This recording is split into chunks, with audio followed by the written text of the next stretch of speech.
ਗੁਰਸਿੱਖਾਂ ਦੇ ਘਰੇ ਸਾਡਾ ਜਨਮ ਹੋਇਆ, ਪਰ ਸੱਚ ਕਰਕੇ ਜਾਣਿਓ ਅਸੀਂ ਆਪਣੇ ਆਪ ਨੂੰ ਗੁਰਸਿੱਖ ਕਹਾਉਣੇ ਆ। ਕੇਸ ਦਾੜੀਆਂ ਕਤਲ ਕਰਾਉਣੇ ਆ, ਮੁੱਛਾਂ ਵੀਰ ਲਗਾ ਦਿੰਦੇ ਆ, ਉਲਟਾ ਕਹਿੰਦੇ ਅਸੀਂ ਗੁਰੂ ਨਾਨਕ ਦੇ ਸਿੱਖ ਹੈ। ਤੁਸੀਂ ਸਿੱਖ ਜ਼ਰੂਰ ਹੈ, ਪਰ ਜੋ ਗੁਰੂ ਨੇ ਸਿੱਖਿਆ ਦਿੱਤੀ ਆ ਉੱਤੇ ਅਸੀਂ ਚੱਲਣ ਨੂੰ ਤਿਆਰ ਨਹੀਂ। ਗੱਜ ਕੇ ਆਖੋ ਸਤਿਨਾਮ ਸ੍ਰੀ ਵਾਹਿਗੁਰੂ ਜੀ। ਇਹ ਬੇਨਤੀ ਨੂੰ ਪ੍ਰਵਾਨ ਕਰਨਾ, ਇਸ ਗੱਲ ਦੇ ਵਿੱਚ ਤੁਹਾਡੀ ਵੱਡੀ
ਜਦੋਂ ਨਾਮ ਜਪਣ ਦੇ ਅਸੀਂ ਜਾਣ ਸਾਰ ਸੰਗਤਾਂ ਪੰਜ ਸੱਤ ਜੀ ਪੂਰੇ ਹੋਏ, ਬਾਬਾ ਜੀ ਪਹਿਲਾਂ ਜਲ ਪਾਣੀ ਛਕ ਲਓ। ਮੈਂ ਕਿਹਾ ਭਾਈ ਨਹੀਂ, ਆਪਾਂ ਪਹਿਲਾਂ ਨਾ ਬਸ ਦੀਵਾਨ ਹੀ ਸ਼ੁਰੂ ਕਰਨੀ। ਗੁਰਮੁਖ ਪਿਆਰਿਓ, ਜਦੋਂ ਦੀਵਾਨ ਲਾਇਆ ਨਾ ਤੇ 200-250 ਬੰਦੇ ਦੇ ਇਕੱਠ ਦੇ ਵਿੱਚੋਂ ਜਦੋਂ ਅਸੀਂ ਪੁੱਛਿਆ ਅੰਮ੍ਰਿਤ ਕਿੰਨੇ ਕਹਿੰਦੇ ਛਕਣਾ ਹੈ, ਤੇ ਗੁਰਮੁਖ ਪਿਆਰਿਓ 45 ਨਾਮ ਰਾਤ ਨੂੰ ਆਏ। ਗੱਜ ਕੇ ਆਖੋ ਸਤਿਨਾਮ। 20 ਬੰਦਿਆਂ ਦੇ ਬਜਾਏ ਬੰਦੇ 65 ਹੋ ਗਏ ਰਾਤ ਦੇ ਦੀਵਾਨ ਚ। ਸਵੇਰੇ ਅੰਮ੍ਰਿਤ ਵੇਲੇ ਗੁਰੂ ਨਾਨਕ ਸਾਹਿਬ ਮਹਾਰਾਜ ਦਾ 550 ਸਾਲਾ ਜਨਮ ਦੇ ਸਹੀ ਪਾਠ ਪ੍ਰਗਾਸ਼ ਸੀ। ਸਵੇਰ ਦੇ ਦੀਵਾਨ ਦੇ ਵਿੱਚ 20-25 ਬੰਦੇ ਤਿਆਰ ਹੋਏ। 85 ਬੰਦੇ ਤਾਂ ਅਸੀਂ ਕਕਾਰ ਲੈ ਕੇ ਗਏ 35 ਬੰਦਿਆਂ ਦੀ। ਮੁੜ ਕੇ ਖੜੇ ਪੈਰ ਸਾਧ ਸੰਗਤ ਦੀ ਚੋਗਲੇ ਭਾਅ ਕੇ ਸਾਨੂੰ ਕਕਾਰ ਲੈ ਕੇ ਉੱਥੋਂ ਬਚਾਉਣਾ ਪਿਆ। ਗੱਜ ਕੇ ਆਖੋ ਸਤਿਨਾਮ ਸ੍ਰੀ ਵਾਹਿਗੁਰੂ। ਉਹ ਵੀ ਇਲਾਕੇ ਦੀ ਇੰਨਾ ਸੰਗਤ ਦਾ ਸੰਯੋਗ ਹੋਇਆ ਕਿ ਮੈਂ ਤੁਹਾਨੂੰ ਦੱਸ ਨਹੀਂ ਸਕਦਾ। ਫਿਰ ਮਹਾਰਾਜ ਦੀ ਕਿਰਪਾ ਕਰਕੇ ਸਮਝ ਲਓ ਆਪਣੇ ਮਹਾਰਾਜ ਨੇ ਟਾਈਮ ਦਿੱਤਾ ਆਪਾਂ ਨੂੰ 9ਵੇਂ ਮਹੀਨੇ ਵਾਲਾ ਜਿਹੜਾ ਅੰਮ੍ਰਿਤ ਸੰਚਾਰ ਕੈਂਸਰ ਹੋਣਾ ਸੀ ਨਹੀਂ ਹੋਇਆ। ਫਰਵਰੀ ਦੇ ਵਿੱਚ ਵੀ ਮਾਲਕ ਨੇ ਕਿਰਪਾ ਕਰ ਦਿੱਤੀ, ਆਪਾਂ ਅੰਮ੍ਰਿਤ ਸੰਚਾਰ ਕਰਾਇਆ। ਫਿਰ ਹੁਣ ਮਾਲਕ ਨੇ 9ਵੇਂ ਮਹੀਨੇ ਦਾ ਟਾਈਮ 10ਵੇਂ ਮਹੀਨੇ ਚ ਦੇ ਦਿੱਤਾ, ਕਿਰਪਾ ਹੋਊਗੀ। ਪਰ ਗੁਰਮੁਖ ਪਿਆਰਿਓ, ਗੁਰੂ ਗੋਬਿੰਦ ਸਿੰਘ ਸੱਚੇ ਪਾਤਸ਼ਾਹ ਨੂੰ ਸਾਰੇ ਮੰਨਦੇ ਆ ਨਾ, ਗੁਰੂ ਨਾਨਕ ਸਾਹਿਬ ਨੂੰ ਸਾਰੇ ਹੀ ਮੰਨਦੇ ਆ ਨਾ, ਵੀ ਆਪਾਂ ਗੁਰੂ ਗ੍ਰੰਥ ਸਾਹਿਬ ਨੂੰ ਮੰਨਦੇ ਆ ਤੇ ਗੁਰੂ ਨਾਨਕ ਨੂੰ ਮੰਨਦੇ ਆ, ਸਾਰੇ ਹੀ ਮੰਨਦੇ ਆ। ਪਰ ਸੱਚ ਕਰਕੇ ਜਾਣਿਓ, ਤੁਸੀਂ ਮੰਨਦੇ ਜ਼ਰੂਰ ਹੈ, ਆਪਣੇ ਆਪ ਨੂੰ ਗੁਰਸਿੱਖ ਕਹਾਉਣੇ ਆ, ਕੇਸਦਾਰੀਆਂ ਕਤਲ ਕਰਾਉਣੇ ਆ, ਗੁਰੂ ਦਸਵੇਂ ਪਾਤਸ਼ਾਹ ਦੇ ਮਨ ਨੂੰ ਨਹੀਂ ਪਾਉਂਦੇ। ਗੱਜ ਕੇ ਆਖੋ ਸਤਨਾਮ। ਤਾਰੇ ਵਾਲੀਆਂ ਮੁੰਡਿਆਂ ਨੂੰ ਬੇਨਤੀ ਆ, ਇਧਰ ਨਾਮ ਇੱਕ ਵਾਰੀ ਲਿਖੇ ਆ ਤੁਹਾਡੇ ਪੰਜ ਪਿਆਰ ਸਿੰਘਾਂ ਨੂੰ ਆ ਕੇ ਮਿਲੋ। ਜਿਹੜੇ ਆ ਗਏ ਆ ਸੰਗਤ ਅੰਮ੍ਰਿਤ ਛਕਣ ਵਾਸਤੇ, ਨਾਮ ਲਿਖਾ ਦਿਓ ਕਿ ਨਾਮ ਲਿਖਣੇ ਜ਼ਰੂਰੀ ਆ ਤੁਹਾਡੇ। ਬੱਲੇ ਬੱਲੇ ਵੇ ਆ ਸਾਡਾ ਵੀਰ ਰਾਮ ਗੜਗੀ ਦਾਸ ਕਈ ਵਾਰੀ ਕਹਿੰਦਾ ਹੁੰਦਾ ਕਿ ਸੱਚ ਕਰਕੇ ਜਾਣਿਓ ਭਾਈ ਜੈਤਾ ਜੀ, ਜਿਨ੍ਹਾਂ ਨੇ ਗੁਰੂ ਤੇਗ ਬਹਾਦਰ ਸਾਹਿਬ ਜੀ ਦਾ ਸੀਸ ਲਿਆਏ ਦਿੱਲੀੋਂ। ਗੁਰਮੁਖ ਪਿਆਰਿਓ, ਅੱਜ ਅਸੀਂ ਗੁਰੂ ਤੇਗ ਬਹਾਦਰ ਸਾਹਿਬ ਜੀ ਨੂੰ ਪੂਜਦੇ ਆ। ਗੱਜ ਕੇ ਆਖੋ ਸਤਨਾਮ।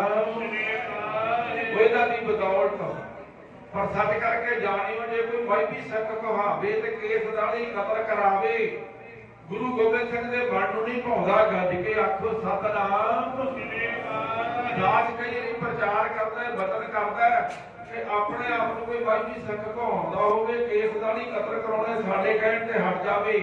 ਖੰਡੇ ਬਾਟੇ ਦਾ ਅੰਮ੍ਰਿਤ ਆਉਣ ਵਾਲਾ, ਤੁਹਾਨੂੰ ਪੰਜ ਪਿਆਰੇ ਨਹੀਂ ਲੱਭਣੇ। ਖੰਡੇ ਬਾਟੇ ਦਾ ਅੰਮ੍ਰਿਤ ਛਕਾਉਣ ਵਾਲੇ ਜੇ ਤੁਹਾਡੇ ਆਹ ਯਾਦ ਰਹੇ ਤਾਂ, ਜਿਹੜੇ ਬੰਦੇ ਨੇ ਆਪ ਨਹੀਂ ਅੰਮ੍ਰਿਤ ਛਕਿਆ ਉਹ ਆਪਦੇ ਪੁੱਤਰ ਨੂੰ ਅੰਮ੍ਰਿਤ ਨਹੀਂ ਛਕਾ ਸਕਦਾ। ਜਿਹਦੇ ਪੁੱਤਰ ਨੇ ਅੰਮ੍ਰਿਤ ਨਹੀਂ ਛਕਿਆ ਉਹਦਾ ਨਾਂ ਪੋਤਰਾ ਬਜ਼ੁਰਗ ਦਾ ਅੰਮ੍ਰਿਤ ਨਹੀਂ ਛਕ ਸਕਦਾ, ਕਿਉਂਕਿ ਨਾ ਤਾਂ ਬਜ਼ੁਰਗ ਨੇ ਆਪ ਅੰਮ੍ਰਿਤ ਛਕਿਆ, ਨਾ ਉਹਨੇ ਆਪਦੇ ਪੁੱਤਰ ਨੂੰ ਅੰਮ੍ਰਿਤ ਛਕਾਇਆ, ਤੇ ਨਾ ਗੁਰਮੁਖ ਪਿਆਰੇ ਉਹਨੇ ਆਪਦੇ ਗਾ ਪੁੱਤ ਨੇ ਉਹਦੇ ਪੋਤਰੇ ਨੂੰ ਅੰਮ੍ਰਿਤ ਛਕਾ ਸਕਦਾ ਬਜ਼ੁਰਗ। ਇਸ ਵਾਸਤੇ ਦਾਸ ਦੀ ਵਾਰ-ਵਾਰ ਹੱਥ ਜੋੜ ਕੇ ਬੇਨਤੀ ਹੈ ਤੁਹਾਨੂੰ, ਅਸੀਂ ਇਹ ਉਪਰਾਲੇ 6 ਮਹੀਨੇ ਬਾਅਦ ਸਮਾਗਮ ਇੱਥੇ ਹੁੰਦਾ ਆਪਣੇ ਦਰਬਾਰ ਵਿੱਚ। ਸਰਦਾਰ ਕੇਵਲ ਸਿੰਘ ਅੱਜ ਸਾਡੇ ਵਿੱਚ ਨਹੀਂ ਗਾ, ਸਾਰੀਆਂ ਸੰਗਤਾਂ ਨੂੰ ਭਲੀ ਪਤਾ ਕਿ 9ਵੇਂ ਮਹੀਨੇ 8ਵੇਂ ਮਹੀਨੇ ਦੀ 31 ਤਰੀਕ ਨੂੰ ਸਰਦਾਰ ਕੇਵਲ ਸਿੰਘ ਸੱਚਖੰਡ ਜਾ ਬਰਾਜੇ। ਉਸ ਤੋਂ ਬਾਅਦ ਦੇ ਵਿੱਚ 9 ਤਰੀਕ ਨੂੰ 9ਵੇਂ ਮਹੀਨੇ ਦੀ 9 ਤਰੀਕ ਨੂੰ ਉਹਦਾ ਭੋਗ ਸੀ। ਦਾਸ ਉੱਥੇ ਭੋਗ ਤੇ ਗਿਆ ਪਰ ਸਾਧ ਸੰਗਤ ਨੇ ਚਮਿੰਡੇ ਵਾਲੇ ਜਥੇਦਾਰ ਨੂੰ ਥਾਪ ਕੇ ਆਏ ਆ। ਬੜੀ ਕਿਰਪਾ, ਘਾਟ ਨਹੀਂ ਹੋਣ ਦਿੱਤੀ ਇਹਨਾਂ ਨੇ। ਕੇਵਲ ਸਿੰਘ ਨਾਲੋਂ ਬੜਾ ਪਿਆਰ ਨਾਲ ਸੰਗਤ ਲੈ ਕੇ ਆਏ, ਬੜੀ ਸਮੇਂ ਸਿਰ ਪਹੁੰਚੇ ਆ। ਪਰ ਸੱਚ ਕਰਕੇ ਜਾਣਿਓ, ਕਹਿੰਦੇ ਸਭ ਸੰਗਤ ਆ ਗਈ ਆ, ਕੇਵਲ ਸਿੰਘ ਅਜੇ ਤੱਕ ਨਹੀਂ ਆਇਆ। ਗੱਜ ਕੇ ਆਖੋ ਸਤਨਾਮ। ਪਰ ਤੂੰ ਸਾਰਿਆਂ ਦੇ ਦਿਲਾਂ ਦੀ ਧੜਕਣ ਹੈ, ਸਾਰੇ ਦਿਲਾਂ ਦੇ ਵਿੱਚ ਤੂੰ ਧੜਕਦਾ, ਕਿਉਂਕਿ ਆਪ ਅੰਮ੍ਰਿਤ ਛਕਿਆ ਸੀ, ਖੰਡੇ ਬਾਟੇ ਦਾ ਗੁਰੂ ਵਾਲਾ ਬਣਿਆ ਸੀ। ਨੇਕਾਂ ਸੰਗਤਾਂ ਨੂੰ ਉਹਨੇ ਗੁਰੂ ਨਾਲ ਜੋੜਿਆ, ਇੱਥੇ ਲਿਆਣ ਕੇ ਅੰਮ੍ਰਿਤ ਛਕਾ ਕੇ ਕਦੀ ਆਪਦੇ ਇਲਾਕੇ ਦੇ ਵਿੱਚ ਪੰਜ ਪਿਆਰੇ ਬੁਲਾ ਕੇ ਅੰਮ੍ਰਿਤ ਸੰਚਾਰ ਕਰਾਉਂਦੇ ਰਹੇ ਆ। ਗੱਜ ਕੇ ਆਖੋ ਸਤਨਾਮ। ਇਹ ਵੱਡਾ ਉਪਰਾਲਾ ਸੀ। ਹੁਣ ਗੁਰਮੁਖ ਪਿਆਰਿਓ, ਐਡਾ ਭਿਆਨਕ ਸਮਾਂ ਸੱਚ ਕਰਕੇ ਜਾਣਿਓ, ਸਾਨੂੰ ਕੁਚਲ ਕੇ ਮਾਰਨ ਵਾਸਤੇ ਸਾਰਾ ਕੁਝ ਹੋ ਰਿਹਾ। ਜੇਕਰ ਸੱਚ ਕਰਕੇ ਜਾਣਿਓ, ਦਾਸ ਦਾ 30 ਸਾਲ ਪਹਿਲਾਂ ਤੋਂ ਪਹਿਲਾਂ ਜਿਹੜੇ ਆ ਬਣੇ ਨਾ ਗੁਰਧਾਮ, ਜਿਵੇਂ ਆਪਾਂ ਕਹਿੰਦੇ ਨੇ ਰਾਧਾ ਸਵਾਮੀ ਦਾ ਡੇਰਾ, ਸਰਸੇਲ ਦਾ ਡੇਰਾ, ਆ ਨੂਰਮਹਿਲੀਏ ਦਾ, ਫਲਾਣੇ ਦਾ, ਉਹ ਸਾਰੇ ਡੇਰਿਆਂ ਦੇ ਵਿੱਚ ਸਾਡੀਆਂ ਲੰਗਰ ਸਾਨੂੰ ਮਿਲਣੇ ਥਾਲੀਆਂ ਦੇ ਵਿੱਚ। ਤੁਸੀਂ ਗੁਲਾਮ ਹੋਣ ਵਾਲੇ ਆ। ਦਾਸ 30 ਸਾਲ ਤੋਂ ਬਚਨ ਕਰ ਰਿਹਾ ਤੁਹਾਨੂੰ ਕਿ ਸਾਰਿਆਂ ਨੂੰ ਆਪਣੇ ਗੁਲਾਮੀ ਦਾ ਫੰਦਾ ਗਲ ਵਿੱਚ ਪਾ ਕੇ ਉਹਨਾਂ ਨੇ ਇਹਨਾਂ ਏਜੰਸੀਆਂ ਦੇ ਵਿੱਚ ਆਪਾਂ ਨੂੰ ਲੰਗਰ ਛਕਣ ਵਾਸਤੇ ਕਹਿਣਾ ਵੀ ਇੱਥੇ ਤੁਹਾਡੀ ਕੰਟੀਨ ਬਣੀ ਹੈ, ਇੱਥੇ ਰੋਟੀ ਖਾਣੀ, 8 ਘੰਟੇ ਦੀ ਜੋ ਵੀ ਕਰਨੀ ਕੰਮ ਕਰਨਾ। ਇਹ ਸੋਚ ਲਓ ਜੀ, ਇੱਕ ਮੁੱਠ, ਹੁਣ ਮੁੱਠ ਮੈਂ ਮੀਚਦੀ, ਤੁਹਾਨੂੰ ਨਹੀਂ ਪਤਾ ਮੇਰੀ ਮੁੱਠ ਦੇ ਵਿੱਚ ਕੀ ਆ। ਜੇ ਗੁਰਸਿੱਖ ਸਾਡੇ ਇੱਕ ਮੁੱਠ ਹੋ ਜਾਣਗੇ ਤੇ ਇਹਨਾਂ ਦੇ ਘਸੁੱਲ ਬੜੇ ਤਕੜੇ ਰਹਿਣਗੇ। ਸਤਿਨਾਮ ਵਾਹਿਗੁਰੂ।